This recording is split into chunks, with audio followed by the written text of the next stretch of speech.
the nurses in the background. I keep pausing because I keep thinking they're coming in, and I abide by HIPAA and I will not be putting them in the video, so I will be pausing if they happen to come in. But I'm trying to pull up some results and different things that labs that's been going on since I've been here, so I can be as accurate as I could be being with my cognitive problems. I cannot remember off the back of my head, and I don't want to give inaccurate information.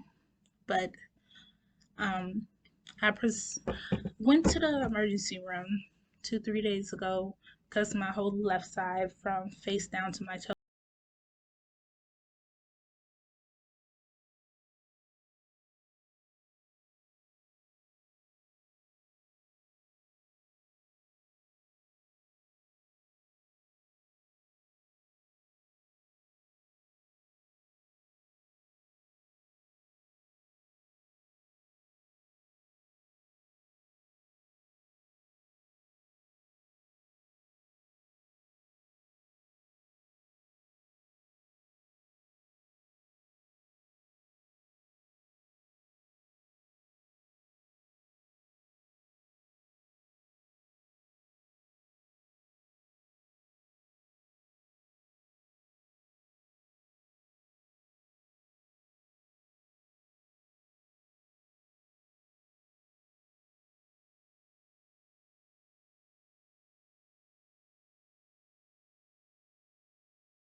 with your walking, your sensation, and all those things, as well as your brain as well. Because I had these issues before developing this new change on my spine from the spinal lesions. Excuse me, brain lesions being in areas that affect walking and motor skills as well. I have been being monitored vitals and stuff because I do have high blood pressure. I do have diabetes type 2. So they have to keep a close eye on my sugars because steroids send them through the roof. So far, I've only been in the 200s, and I know you might be like 200s, that's high. But usually, when I get steroids that are not in the hospital, outpatient steroids, they go up real high, stroke level, sugar coma level, not stroke level, excuse me. So 200 is way better than what it would have been, and my diabetes is more controlled now. It was out of control, and I developed diabetes actually from, as you can see, I'm way bigger. I'm overweight due to those steroids. It's like you take something to help something and it gives you another issue. But I just wanted to come on and let everybody know this is the truth. This is the real part of MS that you don't normally see. You'll hear someone saying that they're going through something, or you might see that they have walking problems, talking problems, and most of the time you don't see it at all. It's in the invisible disease, the snowflake disease. So this is the uglies of it. This is what we go through every time we have a flare up, and there's no cure. So we're just admitted to the hospital. With prayers, God works through the doctors and the medicine, and hopefully we can leave and have some part of our normalcy back. And if not, it's sad because it's like we have to just accept that whatever the flare up was. Say my left side went numb. If I leave and it's still like that, then most likely I will be like that for the rest of my life.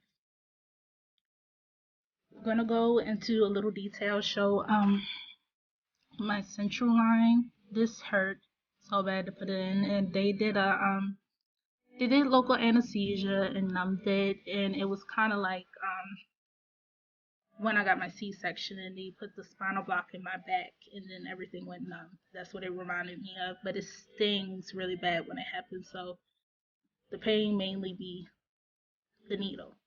But once they put it in, it was a bunch of tugging in my chest and you could feel it going in and pressure, and it was so uncomfortable. My heart kept going up, trying to panic, trying not to panic, but how can you not panic about this, honestly? So they have that in, and I'm gonna try to get footage of the procedure the best way I can tomorrow if I'm feeling up to it, because it drains me. I mean, it's taking all the blood out of my body and pumping it back in. So it's really draining, exhausting, and if I'm feeling up to it, I will try to show that, because a lot of people don't know about that option to treat MS relapses and exacerbations and other complications as well. Use that method to help get them back to their baseline and get things under control with the inflammation. So yeah, I have this going on. I have been a hard stick. I've been stuck here, here, here, here, 2 times here, twice here. I don't know if you can see. And my wrists right there too. And they finally decided to call in an ultrasound crew that had to use the same thing they do for babies, ultrasound, and look for the line and put it in like that. And sadly, I'm not getting any blood return because most likely from the procedure, I'm very dehydrated and things from it. So it's only been useful right now to do my IV, which is right here in the background, but they're not able to draw labs, which they have to do. They have to keep track and see how my blood work is looking this whole process to make sure nothing's being dangerous, nothing's coming up and stuff. So next plan is to figure out what to do about getting blood, because this has failed again. And I be poked like 10 times or more every time I go to the hospital, and I kind of got used to it. I've always been a hard stick, and I don't consider it an MS thing. It's just I'm the lucky egg. But I'm trying to talk fast and not make this long. I just wanted to come on and update and explain some of my reality, some of the stuff that I had to go through. And there was no warning for this. I have been out actually the whole day. I had a dentist appointment, and I had finally made it to the pharmacy to purchase my medical marijuana and speak to the pharmacist for the first time. And I was so excited to start that and get off some of my medications and get natural relief without the side effects, because I'm very sensitive to medication, so I always get every side effect. But I got home and ended up here. So it's really unexpected, and I think that's what scares me the most with MS, is that you could just wake up and your whole life changed, just like when I was diagnosed. I woke up with double vision, and it's been a roller coaster ever since. The unknowns is what's scary, and knowing that there's no cure and nothing to do for it is even more scarier.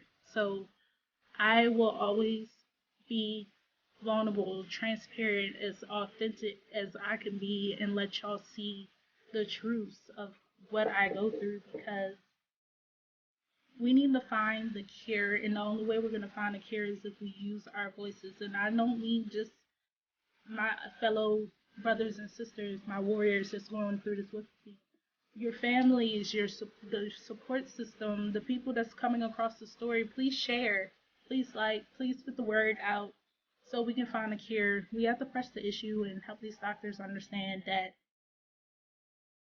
these diseases out here that are chronic don't have to be lifelong.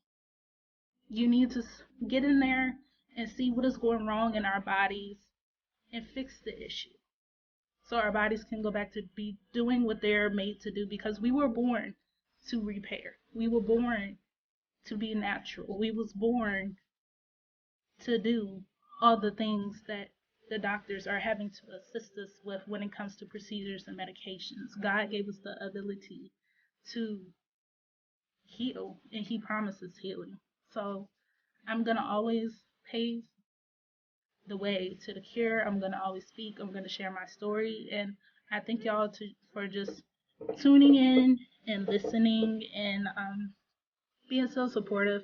Thank you for the prayers, the calls, the texts. Thank you for the kind words that you're sending my family. Thank you for listening. Just thank you for it all. It means a lot during this time, and I'm just never going to give up. I'm always going to keep pushing and fighting because that's what I was born to do. And as I always say, I have MS, but it doesn't have me. Thanks for watching, guys.